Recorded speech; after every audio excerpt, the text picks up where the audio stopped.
Gregory Peck. Truly hated these actors. The most you won't believe who Gregory Peck was born. Eldred Gregory Peck on April 5, 1916, in La Jolla, California. His early life was marked by both privilege and struggle. Although he grew up in the beauty of Southern California's coastline, his childhood was complicated by the separation of his parents when he was just a boy. Raised mostly by his grandmother, Peck learned self-reliance and resilience early on, qualities that would serve him well in his future acting career. His youth also instilled in him a quiet dignity and seriousness that became trademarks of his screen presence. After high school, Peck studied pre-med at the University of California, Berkeley, but soon discovered a passion for the stage. It was during his college years that he became involved in drama, performing in plays and realizing that acting was not just a hobby, but a true calling. By the 1940s, Gregory Peck had made his way to New York to study acting at the neighborhood playhouse with Sanford Meisner, one of the most influential teachers of the craft. His tall, commanding figure, expressive face, and natural ability to convey integrity made him an immediate standout. Within a few years, Hollywood took notice. He made his film debut in Days of Glory, 1944, a World War II drama, and from that point forward, his career rapidly ascended. Peck quickly became one of the era's leading men, admired not only for his handsome looks, but also for the depth he brought to each role. His early work in films like The Keys of the Kingdom, 1944, for which he earned an Academy Award nomination, established him as an actor capable of portraying strength, vulnerability, and moral conviction all at once. Throughout the late 1940s and 1950s, Peck solidified his reputation as one of the premier actors of his generation. He worked with some of the most prominent directors of the time, including Alfred Hitchcock in Spellbound, 1945, and King Vidor in Duel in the Sun, 1946. He also starred in westerns, war films, and literary adaptations, showcasing his versatility. One of his most important films of this era was Gentleman's Agreement, 1947, in which Peck played a journalist who poses as a Jewish man to expose anti-Semitism. The film, controversial at the time, was a major success and reflected Peck's willingness to take on socially conscious roles that challenged audiences to think about prejudice and justice. Peck's crowning achievement, however, came in 1962 with his portrayal of Atticus Finch in To Kill a Mockingbird. Based on Harper Lee's beloved novel, the role was perfectly suited to Peck's dignified and compassionate screen persona. As Finch, he embodied the moral conscience of a small southern town during the Depression, defending an innocent black man wrongly accused of rape. The performance earned him the Academy Award for Best Actor and remains one of the most iconic portrayals in film history. Generations of audiences, students, and even lawyers have cited Atticus Finch as a personal inspiration, and Peck himself often spoke of the role as one of the most important in his career. Beyond his professional life, Gregory Peck was deeply committed to humanitarian work and civic responsibility. He was active in politics, supporting liberal causes, civil rights, and social justice throughout his life. He lent his voice to issues such as nuclear disarmament, workers' rights, and freedom of speech. His willingness to use his fame to advocate for important causes earned him respect not only in Hollywood, but also around the world. In recognition of his achievements and integrity, Peck received numerous honors, including the Presidential Medal of Freedom in 1969, awarded by President Lyndon B. Johnson. Peck continued acting into the 1980s and 1990s, taking on a mix of television and film roles, though at a slower pace. His later works included appearances in MacArthur, 1977, where he played the legendary general, and The Boys from Brazil, 1978, a chilling thriller about Nazi war criminals. Even in his later years, his presence carried gravitas, reminding audiences of his enduring talent. His final major role came in the 1990s when he appeared in a made-for-TV miniseries about Abraham Lincoln, another figure of moral courage. Gregory Peck's personal life, much like his professional career, reflected stability, dignity, and an enduring sense of commitment. Over the course of his lifetime, he was married twice, and both unions played significant roles in shaping his life outside of Hollywood. His marriages brought him not only companionship, but also family, grounding him in a way that balanced the intense demands of stardom. His first marriage was to Greta Kukkonen, a Finnish-born woman who worked as a hairdresser and later became active in charitable work. The two were married in 1942, at the beginning of Peck's rise to prominence as a leading man in Hollywood. At the time, he was still relatively new to the film industry, but his reputation was quickly growing, and Greta became a supportive presence in his early years of fame. Together, they built a home life while he was navigating the pressures of sudden stardom, appearing in one acclaimed film after another throughout the 1940s. Their union produced 3 sons, Jonathan, Stephen, and Carrie, and for more than a decade, they tried to balance family responsibilities with Gregory's demanding career. Despite their shared commitment, the marriage came under strain, as often happens in Hollywood, where long hours, constant travel, and public scrutiny can weigh heavily on personal relationships. After 13 years together, Gregory and Greta divorced in 1955. Although the end of their marriage was difficult, they remained united in their devotion to their children, and Greta continued to be respected as someone who had shared an important chapter of Peck's early life. Shortly after his divorce, Gregory Peck entered into what would become a lifelong partnership with French journalist Véronique Pisani. Their love story began when Véronique, who was working as a reporter for the French daily newspaper France Soir, interviewed him in 1953. At the time, Peck was promoting one of his films in Paris, and what began as a professional encounter quickly grew into a meaningful connection. 2 years later, in 1955, Gregory and Véronique were married, beginning a union that would last nearly half a century until Peck's death in 2003. Their marriage was marked by great affection, mutual respect, and a sense of enduring companionship that many considered rare in Hollywood.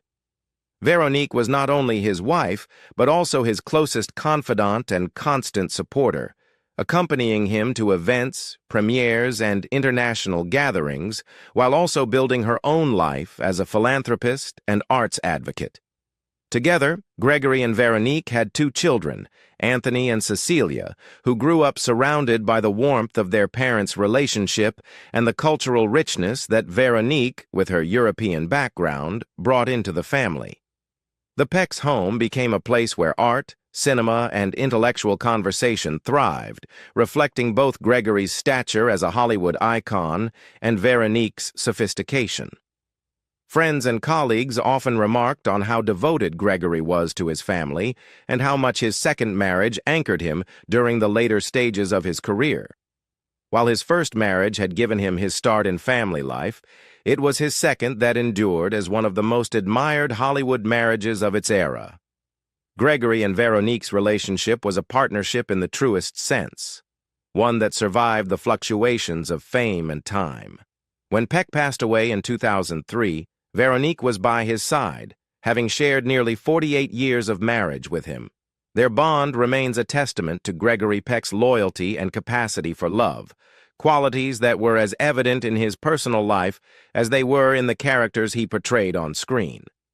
Gregory Peck was known to millions as one of the most dignified, gracious, and gentlemanly actors ever to step in front of the camera. With his tall frame, commanding voice, and gravitas that made him a natural for roles of integrity and quiet strength, he became a symbol of Hollywood's golden era. Yet, like all men, Peck had his private opinions, and behind the polished exterior there were certain figures in the film industry who genuinely tested his patience.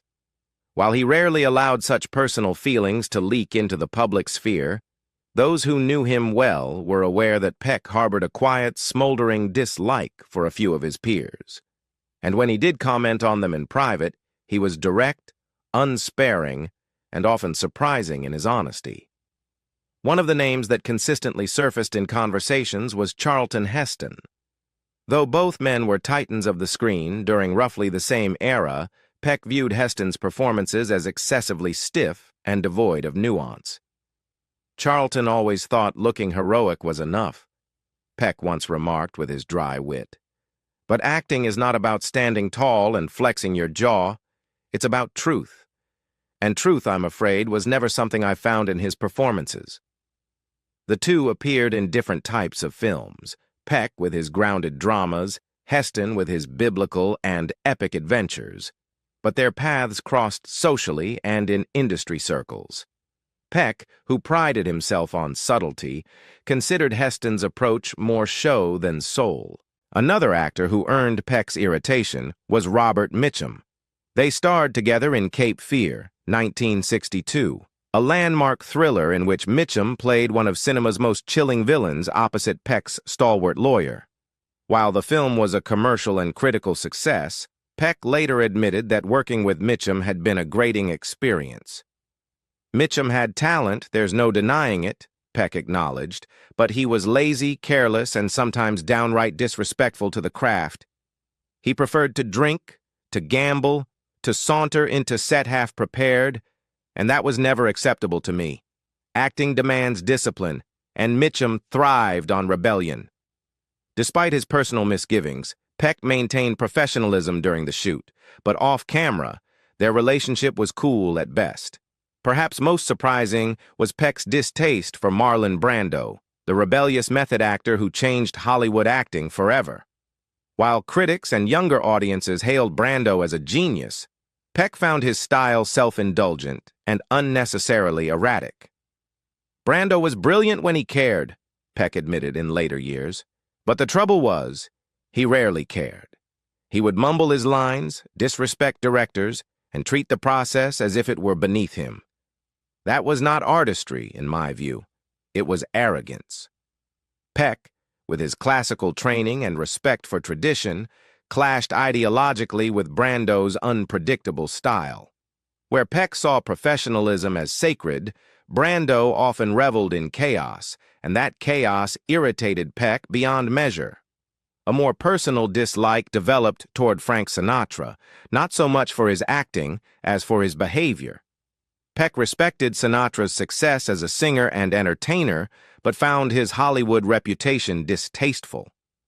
Frank never knew when to stop being Frank Sinatra, Peck once said sharply.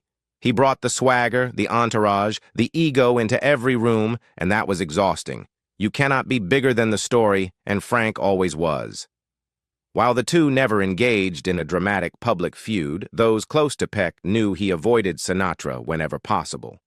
Despite these strong dislikes, Peck rarely spoke ill of others in interviews, preferring to maintain a gracious, diplomatic public image.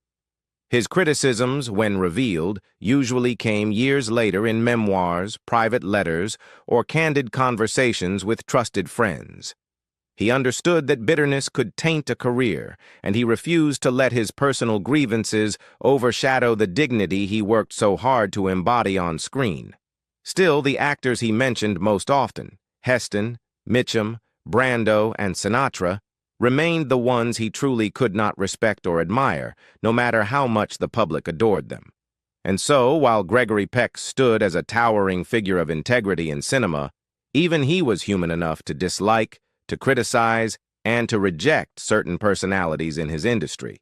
His comments, measured but biting, reveal a man who valued professionalism, truth, and discipline above all, and who could not abide those who, in his eyes, compromised the sacred art of acting.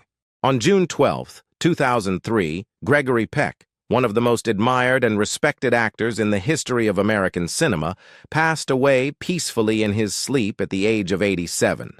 The cause of his death was reported as bronchopneumonia, a serious respiratory condition that can be particularly dangerous for elderly individuals. Peck's death occurred in the comfort of his own home in Los Angeles, California, the city that had long been both his professional stage and his personal sanctuary. His final moments were marked by quiet dignity, and he was not alone. His devoted wife, Veronique Pisani, with whom he had shared nearly 5 decades of marriage, was at his side. Their enduring relationship had been a cornerstone of Peck's later years, providing him with stability, love, and companionship after decades of a career often spent under the bright lights of Hollywood. Following his death, Peck was entombed in the Cathedral of Our Lady of the Angels Mausoleum, a grand Roman Catholic cathedral in downtown Los Angeles that serves as the final resting place for several notable figures. The decision to entomb him there reflected not only his prominence as an actor, but also his deep ties to his faith and his community. The cathedral, with its soaring architecture and peaceful atmosphere, offered a fitting and dignified place for admirers and loved ones to pay their respects to a man whose presence on screen and in public life had left an indelible mark on generations. The funeral and memorial services for Peck brought together friends, family, and colleagues from across the entertainment world, as well as admirers who saw in him a symbol of integrity and decency. One of the most poignant moments of the ceremony was the eulogy delivered by actor Brock Peters. Peters' presence at the service carried deep symbolic resonance. Decades earlier, he had played Tom Robinson, the black man unjustly accused of a crime in the 1962 film To Kill a Mockingbird. In that classic film, Gregory Peck had portrayed Atticus Finch, the principled lawyer who defended Robinson despite overwhelming prejudice and societal pressures. Their on-screen relationship had become one of the most enduring portrayals of justice, empathy, and moral courage in cinematic history.